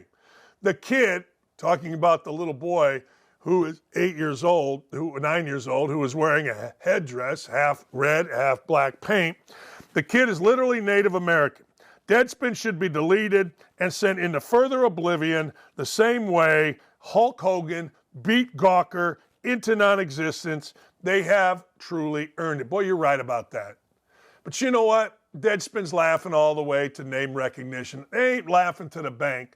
They're laughing to name recognition. That's all they care about. That's all Greg Doyle at the Indy Star, Dan Wolken at USA Today, or Caron Phillips or Karen Phillips cares about at Deadspin, or Julie DiCarlo at Deadspin. They don't care about what's real. They don't care about being honest. They care about clicks. They care about you knowing their name so that they can show up on the next TV show. They're punks, they're cretins, they're horrible human beings. This is from Joe Albano. Hey, Dan, Aaron Rodgers returning is just another way to say he's defied science. You're right about that. And the Jets will do what they always do by making the wrong decision. Boy, is that right. By the time the 21 window is up, they will have been eliminated from any playoff contention. That's exactly right and exactly what I said yesterday. But the Jets will still allow him to call his own shots and play football. Makes no sense to me. Totally agree with you. Totally agree. Talking about Week 16, Christmas Eve. Now, let me ask you a question. At 4-7, with the worst offense and arguably the worst organization currently going right now in football with a milquetoast coach, do you really think the Jets are going to go on some run and on Week 16 throw Aaron Rodgers out there with a chance to make the playoffs? No. Do you really think that they'll be eliminated from the playoffs and somehow, some way, still decide to throw Aaron Rodgers out there? I say they will. And I agree with you, Joe. It's stupid, but it's what the Jets are. John Buzzard, I would assume it's not a lump sum payment to Mark Cuban. You know, Cuban sold his store, the Mavericks, for $3.5 million. Cuban needs the value and stability of the franchise to stay high until he retains all payments. My guess, with both Jordan and Cuban selling their franchises, this is interesting, Cuban doesn't want to cause alarm with other owners that don't see what they see. A business league that is overvalued due to overinflated TV contracts that will soon expire. You're right. Once they expire, revenues go away, but players will not accept lower contract values. The league is poised for a total monetary reset. Cuban's deal is interesting. I don't necessarily, I guess the devil's in the fine print, but I don't necessarily believe that the ownership, the Las Vegas Sands Corporation, Mrs. Miriam Edelson, is going to acquiesce and give Cuban total control over basketball operations. Maybe she will. Maybe this is a deal strictly to get legalized sports gambling and gambling in general into Texas, and starting with the first license, which would go to Mark Cuban, starting with a new arena in a casino district in downtown Dallas. I think that's a win-win. But this is so interesting to me because people are just assuming that Texas is going to grant a gaming license. I think they will too, but don't assume that. Texas is an interesting place. Whether or not you agree with Texas and their gun laws, whether or not you agree with Texans in general, Texas has always been, at its core, kind of a deeply devout state. It'd be interesting to see if they do allow that. This is from Steve Clementson. Hey, NFL. If we're going to defund the police, let's also defund referees. If we don't need law and order in our streets, why do we need it on the field? 22 guys on the field should be able to figure it out. They don't need interference from diversity hires. Let's go to a modern Roman Coliseum and see some carnage. I know we need to kiss the backsides of the players' union and a bunch of spoiled-ass players who would cut the owner's throat in a second if a dime was in play rolling around on the ground. So let's make sure these frauds are happy. It's obviously this league does not care about the fans. Boy, you're right about that. I've told you forever. A few years ago, and this comes from actual referees, current and former, the NFL decided we're too old, we're too white. We got to get younger and we got to get more diverse. So they got rid of guys with as much as 30, 35 years of experience. For younger, 5 years. The average, over half of the referees have less than 10 years experience. Referees currently in the NFL have made fun of the older referees, saying, well, you must not have been very good because I got to the NFL in 5 years. Well, you also must have been very diverse because that's what the NFL did. You can get mad at me all you'd like, but these are the facts. Them's the berries, as people say. The NFL made a commitment to get younger. The NFL made a commitment to get more women. The NFL made a commitment to get more African Americans. Fine. I don't care who referees, but experience matters in the NFL. The game is fast. The game is quick. The game is played at a level that none of these folks have seen for enough time. And that fat-ass lady who was a sideline lady who can barely run is a perfect example. She's African American, she's a woman, and she's a fat-ass, and she cannot get up the line. It's really kind of sad to watch. The NFL made its own bet. They simply did. And you know what? Last night, Pete Carroll went off on the referees. There were like 20 penalties. It was hard to watch, and that's what's happening. Every time somebody scores, every time a great play is made, I look down at the bottom right. I look at the bottom right to see if there's a little yellow flag. And honest to God, most times there is. Anytime there's a pass that's broken up, I immediately turn my eyes to the bottom right to see if there's a flag. And most times there is. Hey, if you want to join the show, email me at outkickdakich@gmail.com. That's right, outkickdakich@gmail.com. Or I know we have some voicemails we'll probably play Monday, 929-687-3941. That's 929-687-3941. David Hookstead is going to join us, and we're going to talk college football. And I got some bets for you. I'm not going to lie. If you pay attention to gambling, you know there are highs and there are lows. I went through a bad low, then I went through an incredible high, and guess what? I'm back on a high. Last night, the sack attack got her done. He gave us, the Seahawks plus 10 and over. We bought a few points, 46.5. The sack attack is on one. I'm on one too, including my prediction for Indiana, Maryland, which is being played tonight. Also, everybody's saying, what does Vegas know about Oregon and Washington? They should be asking, what does Double D know? I'll be right back. It's spooky season, and in 2023, for some, they're most afraid of getting canceled for a costume. So have snowflakes ruined Halloween and sucked all the fun out of it, or can we bury cancel culture for good? So my question is there a costume that maybe you wore in high school that you can't get away with now because of cancel culture? Like you'd be canceled because you wore it? I'm not afraid of being canceled. I can only cancel myself. So I'm here asking, is there anything that you dressed up in the past as that you'd get canceled for now? Yes, definitely. Do you think cancel culture is kind of taking the fun out of Halloween a little bit? Yes, a little bit. People's costumes are lame and boring now? Yeah, a little bit. Well, for me personally, not as much, but I know that my mom told me that back when she was in elementary school in the 70s, she dressed up as someone from like Japan or something and really overdid the facial expression or something. And so now that wouldn't fly as much today, I guess, but yeah. Cancel culture meets Halloween. Has it ruined the fun? Are people's costumes just like too boring now? I think so. I agree with that. Everybody's too soft and sensitive about it. So I do think so to some degree, right? I think that it was a lot cooler when you dressed up like a Native American. Like people would get mad at you. I was actually a pimp when I was 16. I was looking at a priest outfit and I was like, I don't know if I can really be a priest. Someone's gonna complain. Yeah. Donald Trump costume. That's offensive? Yeah, automatic fight. Automatically. Even if you're a Donald Trump supporter, like you look like Donald Trump, you might catch one. But I like Donald Trump. We love you. I love Clay Travis. Yay! So what are some overrated costumes that you've been seeing this year? Oh, Taylor Swift, Kelsey. Too much? Yeah, way too much. Yeah, you've overdone it. Come on. What are you dressing as? Travis Kelsey.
All right, our boy Hookstead, America's biggest Wisconsin fan. Indiana just passed Wisconsin with the hiring of Chris Signetti, so we're all excited about that. Indiana should be better than Wisconsin, Iowa, Northwestern, Illinois, Purdue, Rutgers, Minnesota. Indiana just jumped up very high.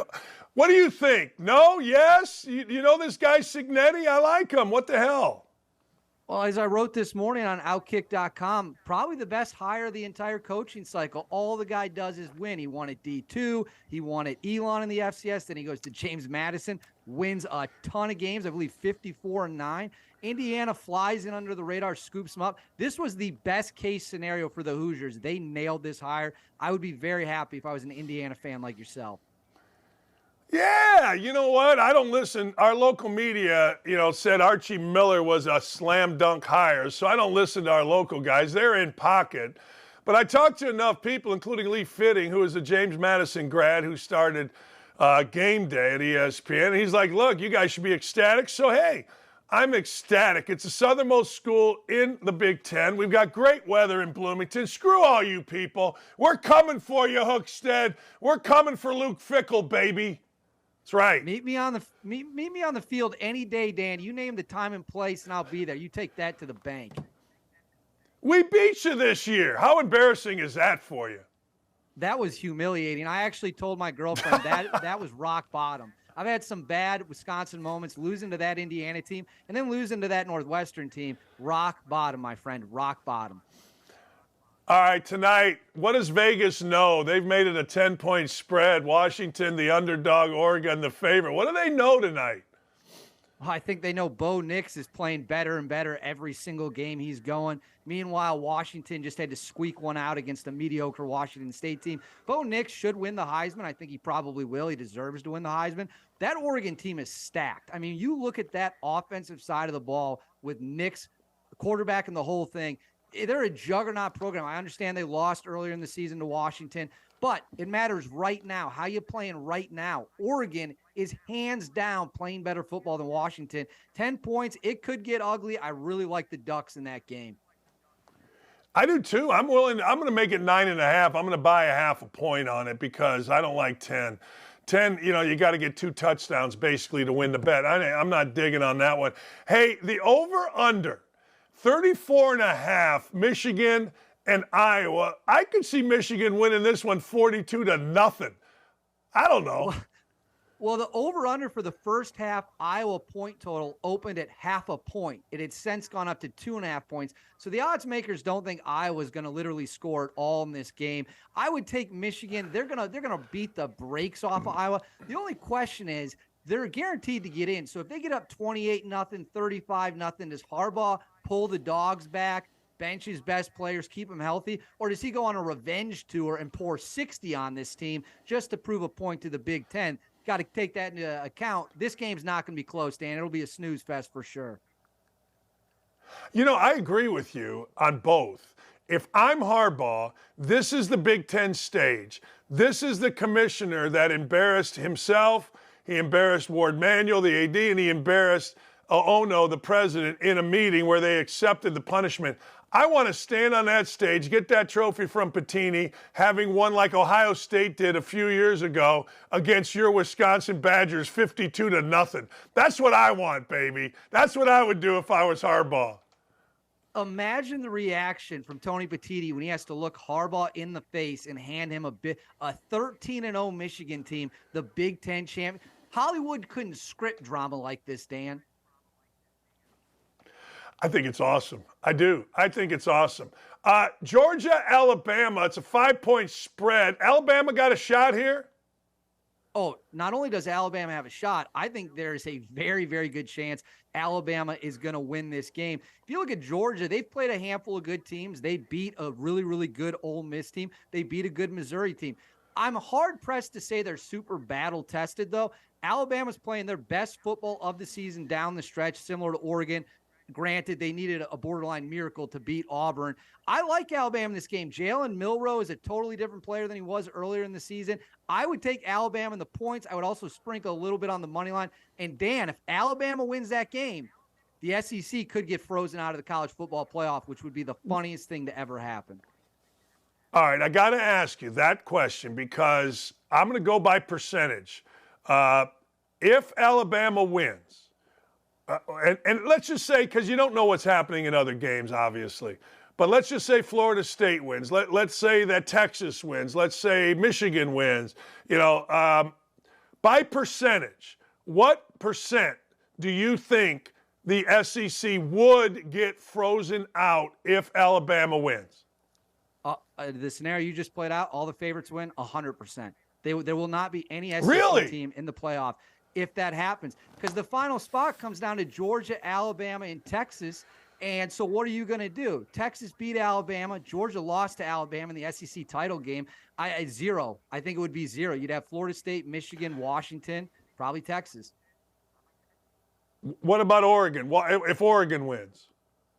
If Oregon wins, I don't think it changes that much. Instead of Washington going, you just slide Oregon in there because they're 12-1 Pac-12 champions. They'd have a really, really nice win.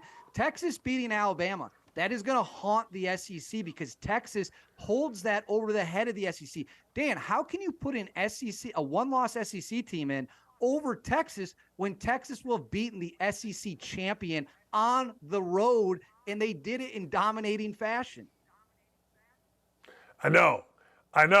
They look bigger, stronger, and better. And you know what? I got Ohio State fans saying, well, I don't care who did what in September. Well, Texas beat the brakes off of Texas A&M. Going into that game, people were telling me Texas Tech's playing well. And I don't know, over Thanksgiving, Texas beat them like 57-7. You know what I mean? Yeah, Texas is looking great. There's not a team in the country that wants to play Texas. Every team in the playoff is hoping Texas does not get in for the reasons you just laid out. They got NFL talent all over that team, and they are balling right now. Nobody wants to play the Longhorns. I hope they get in because college football is better when Texas is good. It's more exciting. Do you see a scenario where Ohio State can get in? Yeah, so if Michigan's entire team was arrested, Georgia was banned from the postseason, Alabama quit, Oregon and Washington refused to take the field. If that all happened, all of it, yes, Ohio State would have a path to the playoffs. Short of that, absolutely not. I don't either. I mean, I guess I don't know. I guess if Texas loses, Florida State loses, maybe. I don't know. I don't think Michigan losing, if Michigan somehow loses, I don't think that matters, right? I mean, I got all these Ohio State fans telling me, we need the best 4 teams in. I got to tell you, David, now, you tell me, I didn't think Ohio State looked great against Michigan. I'm not like, wow, they were really, really good. I can't believe they lost that game. I don't know. They didn't stop team when they had to stop a team, and they lost. It seemed like a clean game. And they chose to go for a field goal that they ended up missing. And they weren't playing to win. They were playing to not lose. And then as a coach, you know that's a strategy that will come back to bite you in the butt more times than not. I also hate this. These people say, well, we need the 4 best teams. Forget the records. Put the 4 best teams in. Don't we play this entire season to find out who the 4 best teams are? Why are we playing the regular season if you're just going to pick who you want? The records are what the records are. Ohio State lost. They could have won. They didn't. That's on them and nobody else. Yeah, I'll give Ohio State credit for going to Notre Dame, a home-and-home series. I'll give Texas and Alabama credit, just like I gave Oklahoma credit for beating Ohio. I think you should play those games. I think those games should matter, and hopefully, to your point about Texas, they do. Ohio State, look, most times, would you agree with this? Harbaugh's pretty smart because he doesn't play those games because he knows if I run the table and beat Ohio State, I'm in. You know what I mean? It's kind of back and forth with me. Absolutely. I'm a big fan of going down to just 2 non-conference games and requiring one of them to be against a Power 5 opponent because Michigan played Hawaii, Eastern Carolina, and some other directional school, was maybe Bowling Green. No, they played Bowling Green. Stop it. Be nice. Oh, sorry, Dan. They breezed through their non-conference schedule. Meanwhile, to your point, you got Alabama playing Texas. Alabama's next 2 non-conference games, these next 2 seasons, at Madison against the Badgers, and then Wisconsin home. I give credit to teams that schedule big games. Why? Because that's what the fans want to see. That's what they want. That's what they're paying for. Yeah, and to your point, it's a tiebreaker. And it may be the ultimate tiebreaker this year with Alabama and Texas. It becomes a tiebreaker. All right, I got a debate going on. You're a Big Ten guy. So I'm talking to a couple of my buddies yesterday who are big Indiana basketball fans, but they're sports fans. And they're like, look, Big Ten opens up tonight. Indiana plays Maryland. Teams are playing. Do you like it? Are you ready? Can you handle both college basketball at a conference level and the ongoing football bowl season? I can, but I'm a sports fanatic. As long as the conference basketball games are played during the week, I mean, they should be kept in the week when we don't have football going on, right? Because, for example, Wisconsin's playing Marquette this weekend, Saturday afternoon. That's right when all the conference championship games are going on. Obviously, that's not a Big Ten game. Why are we playing major college basketball games on the biggest Saturday of the college football season? What genius is in charge of scheduling that? So play them during the week. I'm all for it. I get to kick back, grab an ice cold beer, make some popcorn on a Wednesday, Thursday, Friday night. Keep them off the weekends, though, Dan. No weekends until the football season's over. You know, to your point, I was watching, something. And then, next, Indiana's taking on Connecticut. And I'm an Indiana fan, right? I mean, that's, my jersey's over here. But I had no interest because there was college football going on, right? I mean, and it didn't ever really hit me like that before, David. But it hit me like, give a rat's about this non-conference guy. I want to see what's going on here with Michigan, Ohio, whoever the game was. You're exactly right. Keep them off those days. You're right. You're right. Without a doubt. This is a football country, Dan. Football will always take priority. Hey, Dak Prescott, is he the MVP of the NFL? I don't know. That's a great question. Maybe, but probably not. Here, I love the C.J. Stroud talk. He's obviously not going to win MVP. Jalen Hurts, though, he's the best quarterback on the best team in the NFL. By that metric, he should be the MVP, right? I mean, they're 9-1. They cruise through opponents. He's putting up awesome numbers. Hard to argue that the best player on the best team is not the MVP. No, I agree. I do agree with that. All right. Is Louisville capable of beating Florida State? And is there any way, going back to Texas loses this weekend? Texas absolutely will not lose, although the Big 12 would love to see that happen, give them the middle finger on the way out the door. Louisville absolutely could beat Florida State. They're playing with a backup quarterback. But even so, Florida State's a 1.5 favorite, which is probably surprising to a lot of people not paying attention. There is a chance. I wouldn't bet on it, though. You know what? Louisville disappointed me. I thought they were rocking and rolling, and then they laid an egg against Kentucky. And then the coach at Kentucky, Stoops, is like, yeah, Louisville's had a nice little season, but this ain't the SEC. I thought that was a great troll. Well, that is a great troll, but, I would caution SEC teams from getting too loud this season. The SEC top to bottom hasn't exactly been stellar in non-conference games this year. I mean, LSU, the team that everyone thinks has the Heisman quarterback, got absolutely smacked around by Florida State to start the season. So the SEC loves to talk big, but let's not compare records because they're not going to like where that road goes. Deion Sanders, Sports Illustrated Sportsperson of the Year. You cool with that? Not if it's measured by results on the field. He went 1-8 in his last 9 games. The logic they use is that he boosted enrollment, he boosted apparel sales, he boosted TV coverage. Fair enough. That's all true. However, that's a salesman. What he's doing is he's selling Colorado. He's not winning at Colorado. A sports person should be judged by the accomplishment within the sport. If you want to say he's the best salesman in sports, no problem here. He probably is. But, Dan, I thought the point of playing the game was to win the game. That's how I was raised. Is it to win the game or not? Did I miss something in 2023? I get criticized all the time because people call me a fair weather fan about the Colts or IU basketball. And I'm with you win or tie, baby. That's me. I'm with you win or tie. Anything else, I don't want to hear about the crap. No, but you're racist for criticizing Deion Sanders, by the way. Oh, yeah. Well, that's, I think, where he lost some fans earlier in the season. I'm paraphrasing when he said people don't like to see black men being successful. Like 70% of college football players, I think, are black, right around that number.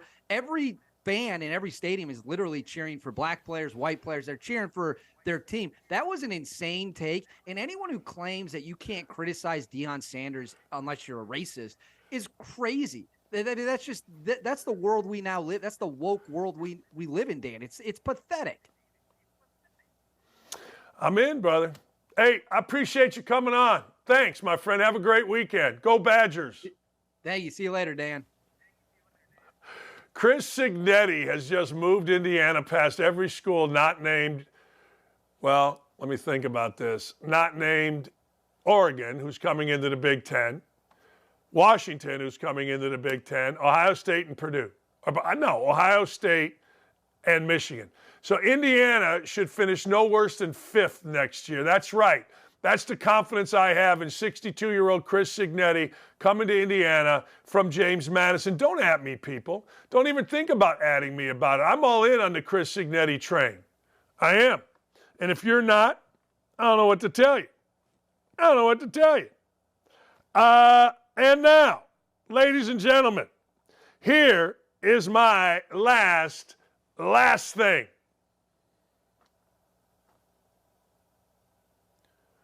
I think there's a stinger for this. I don't know. There it is.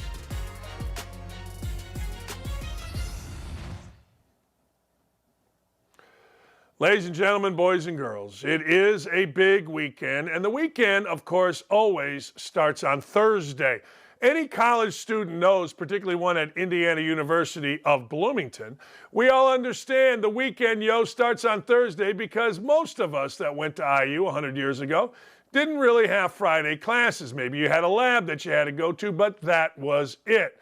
So it was the Reg, it was Jake's, it was Oscars on a Thursday night to see the newest band. And then maybe, just maybe, you were a tad hungover and you sashayed your way into class and then it was on. Where's the party? Are we going to the Villas? Is it Walnut Knolls tonight?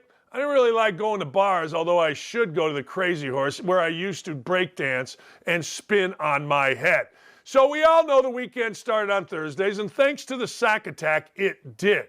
We nailed it with the Seahawks plus 10. We nailed it with the over-under Seahawks Cowboys. We bought some points, plus 46.5. The sack attack is on fire. Now, here's the problem. What I'm giving you right now aren't from the sack attack. The house bet is 8-3 during this college football season. If we don't like something, we don't bet it. That's why there's not been a house bet every week. But it is 8-3, which means if you bet $100, you made $800 on the win, and in the 3 losses, you probably averaged, 10% juice, so you lost 330. So there you go. So 800 minus 330 gave you a tidy sum of 670. So you're up $670 if you bet $100 on my house bet. Now, I didn't tell these guys a house bet today, but I'm going to give it and I'm going to make it a house bet anyway. First, I'm riding with Oregon and I'm going to give 9.5. Yes, I know the line is 10, but 10's a pain in the prick. I don't want 10. I want 9.5. That's 2 scores. 11, I know they can go for 2, but 11, 10.5 is 3 scores for me to win. It is. I'm sorry. In a normal football game. Most football games aren't normal, but you know what I'm saying. So I'm going to bump that down to 9.5, and I'm going to take the Ducks. Bo Nix is on fire, and I got to tell you, the more I watched Washington, I said to myself, it's not the house bet. I'm not betting the house. That's coming later. But watching Washington and Michael Penix, and then how Michael Penix, whether he was puking or not, putting himself above the team at the end of the game, walking out in a big coat, one of those coats that swimmers wear for early morning workouts with a security guard, it made me lift the cheek. It did. I'm sorry. The game is in Vegas. Both teams will be really represented with fantastic fans. Benetti's calling the game with Brock Hewitt, former Washington quarterback. So it'll be an awesome watch tonight. And see this? This is a fat ass. I will be watching every play, but I'm going to take Oregon because, frankly, I think Bo Nix is playing better than his counterpart, Michael Penix. And I think Oregon is uber talented and will win by 10 minimum. You know what? I am a little bit biased in this game. This next one, I'm biased. I'm not going to lie to you. I am. There's a kicker named Luke Pollock. He kicks for Toledo. Now, look, Luke Pollock's mom and dad are great friends with my wife, Lee. Luke Pollock's mom, childhood friend. Luke Pollock's mom is awesome. Luke Pollock's dad is awesome. Luke Pollock went to Kent. Then he transferred to Montana. Then he sat out a year and went down to a kicking school where he hung out with the likes of Rodrigo Blankenship and others. He ended up back basically in his hometown of Toledo. Well, Luke is a really good dude. He's a really good kid with a really good family. His sister was a volleyball player at, I believe, Kent or Akron. And she became one of those girls that was like on the student advisory committee for her school and then for the MAC and then for the NCAA. This is achieving family. It's the only kicker in college football that I've ever stopped, watched, and said, hey, Lee, Luke, I think, is going to be kicking here. Let's watch. That's how good a dude this dude is. So I'm definitely biased in this, but I'm not mad at the 8. I'm not mad at the 8 even a little bit. I'll take Toledo. I'll give the 8. Because of Luke Pollock, I've watched so many Toledo football games that I've come to realize they're just better. I mean, I'm sorry, but they're just better than any of these teams. They're just better than the teams that they're playing against. Toledo's just better. Miami of Ohio is a nice story. Miami of Ohio, the cradle of coaches, Bo and Woody and Mallory et al. Came through the hallowed halls of Oxford, Mississippi, or Oxford, Indiana, wherever the hell Oxford is. But I'm telling you right now, Miami of Ohio, nice story. Toledo, fantastic team. Toledo whomps on you. Toledo gets going, they get running the ball, and they end up going from a tie game. You turn the channel, you come back. Next thing you know, they're up 10. Next thing you know, they're up 21, and the game is over. Now, there are no elements. Miami, though, let me show you something.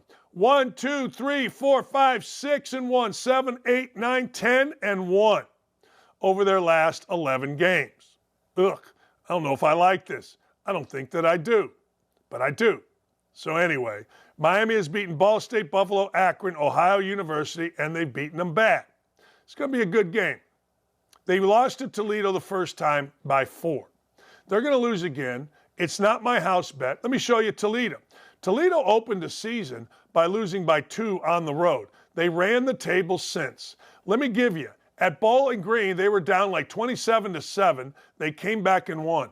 The scores have been this. Buffalo won by 18. Eastern Michigan won by 26. I told you about the comeback against Bowling Green. Central Michigan, they won by 15. This team wins by more than 8. House bet alert. Book it, Dano. Maryland stinks in basketball. Don't at me about it either. Maryland, Indiana play tonight. I don't know what network it's on, but if it's on the Big Ten network, I'm sure some Purdue guy that doesn't know jack squat and is boring or sounds like Billis will be talking about whatever. Well, Indiana, Mike Woodson said this. He said, hey, look, we might be the first team to make the NCAA tournament that can't shoot threes. Well, they may not make the NCAA tournament. They don't have any wins of any note. So now you got a chance against Maryland. I told you, Maryland fans, including your dumbass bloggers, some guy named Ehrman, that when they fired Mark Turgeon, be careful what you wish for. So they brought in this guy Willard. I forget his first name, Kevin Willard. Kevin Willard's a nice coach. Kevin Willard's a manager. Kevin Willard is okay. But guess what? He's no upgrade because Mark Turgeon was recruiting along with Kevin Plank, the owner of what? Under Armour. So here we go. Indiana's at home. It's a 3-point spread. It's a house bet. Bet the house. I'm not talking about the garage. I'm not talking about the guest room for your mother-in-law. I'm talking about the crib, the full-blown house. Maryland stinks. I've watched them play a couple of times. They're sitting here 4-3. They look okay occasionally, but they never look good. Maryland, Indiana, on the other hand, on a Friday night in Bloomtucky where students are back. It'll be a good game. It'll be a close game, and then it'll happen. What's going to happen, Dan? It's going to happen. The William Tell Overture at the 8-minute timeout. It's called the greatest timeout in basketball. And I always used to look at the other team and see how many of the other team's coaches and players are watching the William Tell Overture, the flag, the cheerleaders, everybody going around. And if there's more than 3, I knew we had them. Purdue guys never looked at the William Tell Overture. They didn't care. So, here's the deal. In its last 3 games, all wins, Maryland has beaten UMBC. They've beaten South Alabama. And they beat Rider. Yay, rah, go fight, win. They lost to Davidson. They got crushed. No, I didn't. They got beat by Andy Kennedy's UAB team, and they got smacked around by Villanova. Indiana's a little like Villanova. Villanova just lost to St. Joe's. Villanova can play sometimes, can't play sometimes. But you're going to find out in Big Ten play, this Indiana team's going to be able to shoot threes at home. So I look for Indiana to win this game going away by double digits. I'm not betting the first half. I'm not live betting it. I'm taking Indiana -3, and I'm betting the house. There you go, ladies and gentlemen. Thanks for watching all week. YouTube chat, you've been fantastic. Our show just does great numbers on the YouTube chat all day. Thank you for being here. I want you to have a great weekend. Ryan and Dylan, great work.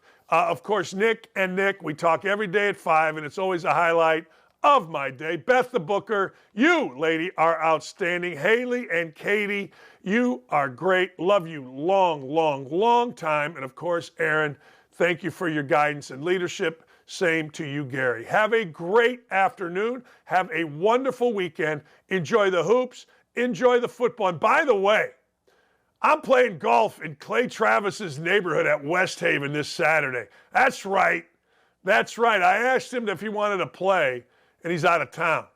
I'll be at the Colts game. If you're going to the Colts game, look for me. Mike Vrabel, we thank him, offered sideline passes and his seats to my bikes program.